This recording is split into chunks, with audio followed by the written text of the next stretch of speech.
I'm 33 years old, and if you met me at a party, you probably wouldn't think I was lonely. I know how to laugh at the right moments, how to keep a conversation moving when silence starts creeping in, and how to make people comfortable around me. I have friends who text me, coworkers who greet me every morning, and family members who check in often enough that nobody would ever look at my life and think I spend my days feeling isolated. From the outside, my life appears normal, even social. My phone buzzes regularly, my weekends are not empty, and I rarely spend long stretches of time completely by myself. Yet loneliness has followed me for so long that it feels less like an emotion and more like a second shadow. The strange thing about loneliness is that it has very little to do with being physically alone. I learned that years ago. Every morning I ride a crowded train to work. Hundreds of people squeeze into the same metal box, standing shoulder to shoulder as the city rushes past the windows. Some people scroll through social media.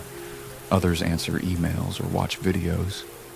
A few are lucky enough to have someone beside them to talk to. Everyone is connected to something, yet the atmosphere feels strangely disconnected. I stand among them and often feel like a ghost. People can see me, and occasionally they smile or nod politely, but there's a difference between being seen and being known. Most days I feel as though I'm surrounded by human beings while existing in a completely separate reality from all of them. The feeling follows me into every part of my life.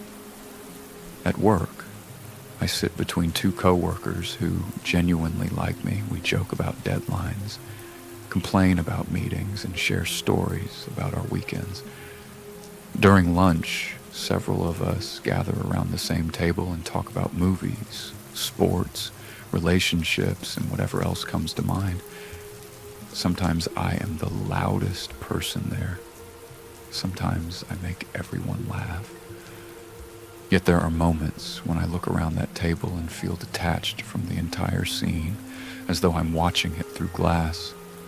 I hear the conversations, I participate in them, and I enjoy them. But some part of me remains separate. It is difficult to explain.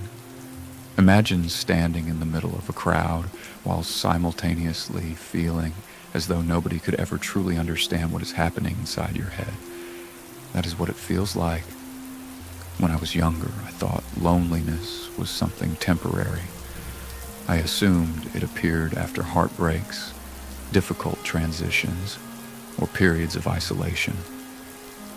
I believed there would come a day when I would find the right relationship, the right group of friends, or the right sense of purpose, and the feeling would disappear forever. Life taught me otherwise. Loneliness is more complicated than that. It can exist inside a full room. It can sit quietly between two people who care deeply about one another. It can even appear during moments that are supposed to feel joyful. I remember a relationship I was in for nearly 3 years. She was intelligent, kind, and patient with me in ways I did not always deserve. We spent countless evenings together, cooking dinner, watching movies, and talking about our plans for the future. There were moments when everything seemed exactly the way I had imagined a happiness would feel. Yet even then, loneliness found ways to reach me.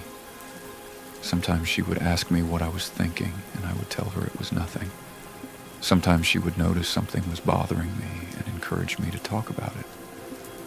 I almost never did. The truth was that I did not know how to explain the emptiness I carried around. I could not put it into words because I barely understood it myself. How do you tell someone who loves you that you still feel disconnected from the world? How do you explain a feeling that does not have a clear cause? Eventually, the relationship ended for reasons that had nothing to do with loneliness, but after she left, I realized something important. What I missed most was not simply having someone around. What I missed was the possibility of being fully understood. Some nights are harder than others. The difficult nights usually arrive without warning. I can spend an entire day surrounded by people, talking, laughing, and functioning normally. Then I come home, unlock my apartment door, and step into the silence. The sound of my keys hitting the bowl near the entrance echoes through the room. I take off my shoes, turn on a light, and suddenly the loneliness becomes impossible to ignore. It is not always sadness. In fact, sadness and loneliness are not the same thing. What I feel is more like an awareness that nobody knows where I am in that exact moment. Nobody knows what thoughts are moving through my head. Nobody's waiting to hear about my day. The apartment feels less like a home and more like a place where I temporarily exist until tomorrow arrives. On those nights, I often wander aimlessly. I open the refrigerator despite not being hungry. I scroll through my phone without paying attention to anything on the screen. I turn on the television and mute it moments later. It feels as though I'm searching for something I cannot identify. Maybe I'm searching for connection. Maybe I'm searching for meaning. Maybe I'm simply trying to convince myself that I matter in ways that extend beyond my own thoughts. Whatever it is, I never quite find it. As I've gotten older, I've realized how many people carry the same secret. A few years ago, a friend invited me out for drinks after work.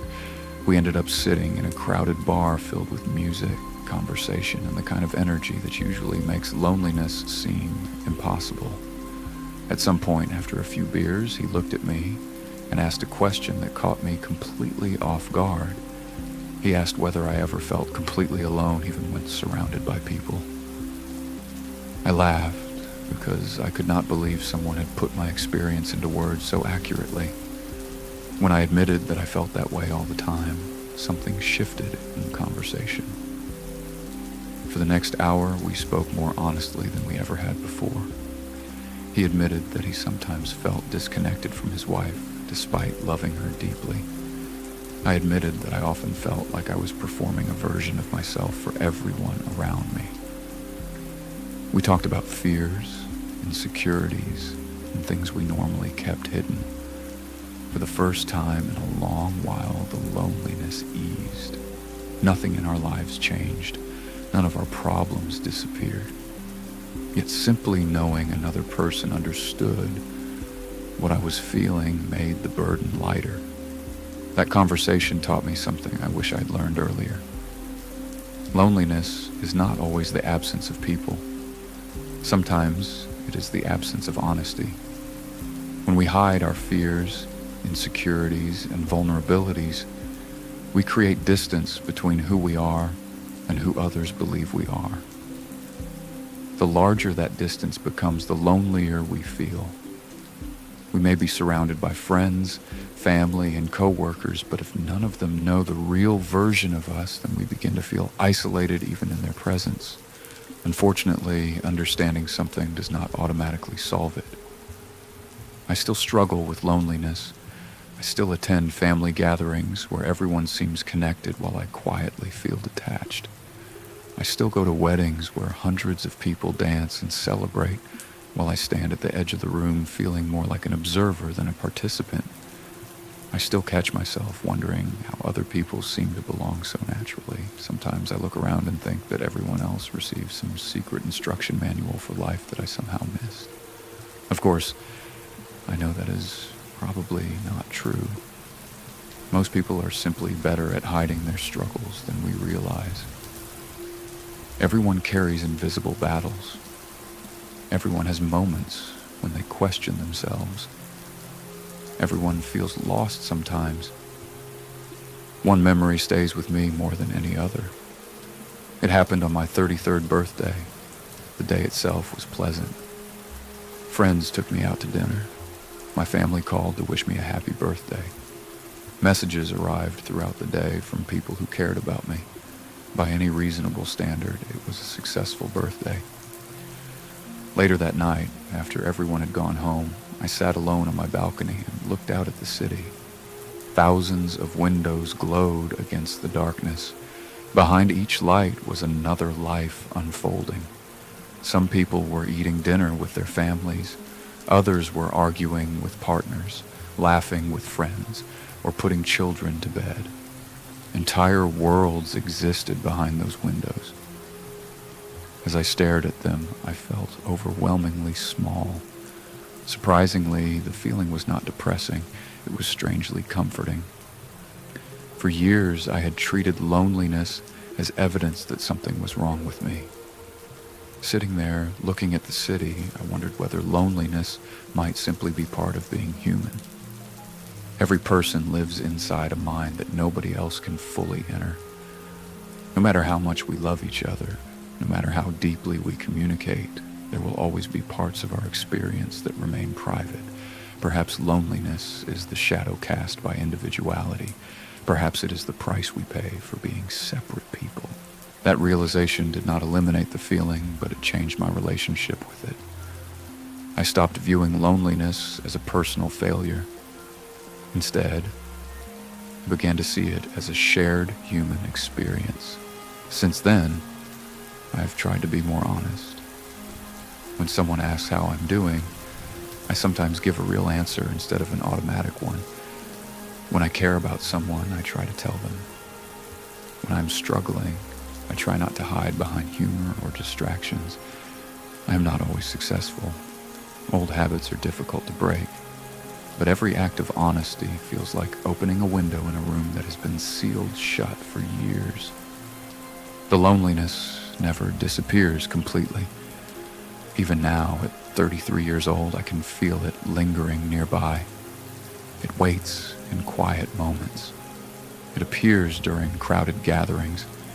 It follows me through busy streets, onto trains, into restaurants, and through ordinary days that seem perfectly normal from the outside. Yet it no longer feels like an enemy. In some ways, it has become a reminder of what matters. It reminds me that I crave genuine connection instead of superficial interaction. It reminds me that I want conversations that go deeper than small talk. It reminds me that every person I meet is carrying a private world I know almost nothing about. The older I get, the more convinced I become that the most powerful moments in life are the moments when people stop pretending.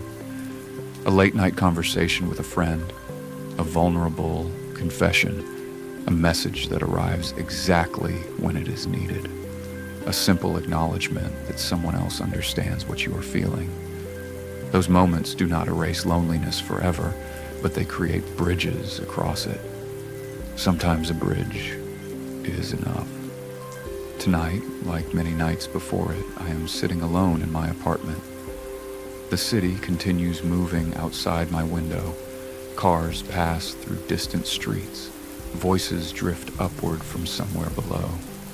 Tomorrow, I will wake up, ride the crowded train, greet coworkers, answer messages, and move through another ordinary day surrounded by people. From the outside, my life will look connected. From the inside, there will still be moments when loneliness whispers that I am isolated from everyone around me. The difference now is that I no longer fully believe it.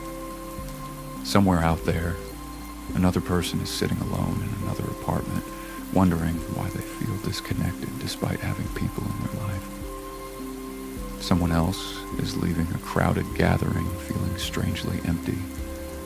Someone else is lying awake beside someone they love, while struggling to explain the distance they feel inside themselves.